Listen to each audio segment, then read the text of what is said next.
Again, a bill is moving along in the State House. It would require transgender people to put their gender at birth on all state ID cards. If passed, the law would also require health insurance companies to cover conversion therapy for transgender people. CBS News Miami's Anna McAllister tells us more.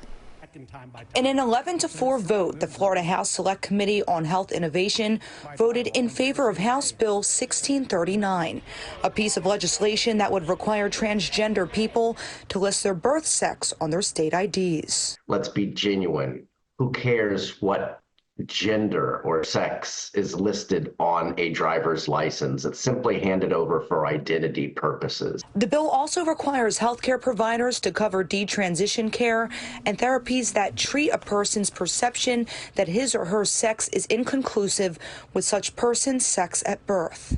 There is just a small percentage of trans people that do detransition, only to retransition again. There's a lot of scientific evidence on that.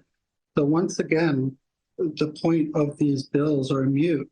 It's very clear that they're targeted at a specific marginalized community. When I requested to interview the bill's sponsor, Republican Representative Doug Bankson from Apopka, he instead told me in a statement he calls the bill the Compassion and Clarity Bill, and it was created to address two main points.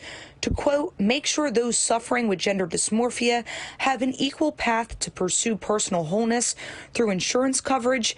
Second, to bring clarity to identification purposes for state documents. He went on to say the original intent of the statute was understood to mean sex at birth, which also is very important in the event of a medical emergency.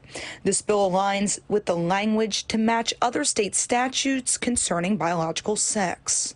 Opponents of the bill, like Francesca D'Amore, a transgender woman, say if the bill is passed, it's going to put her and other transgender people in a difficult situation. It's going to affect me greatly.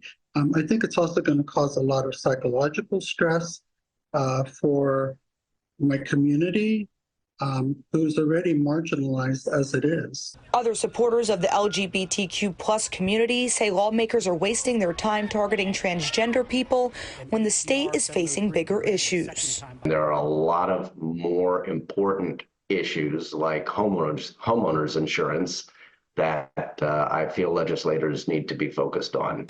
And if House Bill 1639 is signed into law, that legislation will take effect on July 1st. For now, reporting from Miami, Anna McAllister, CBS News, Miami.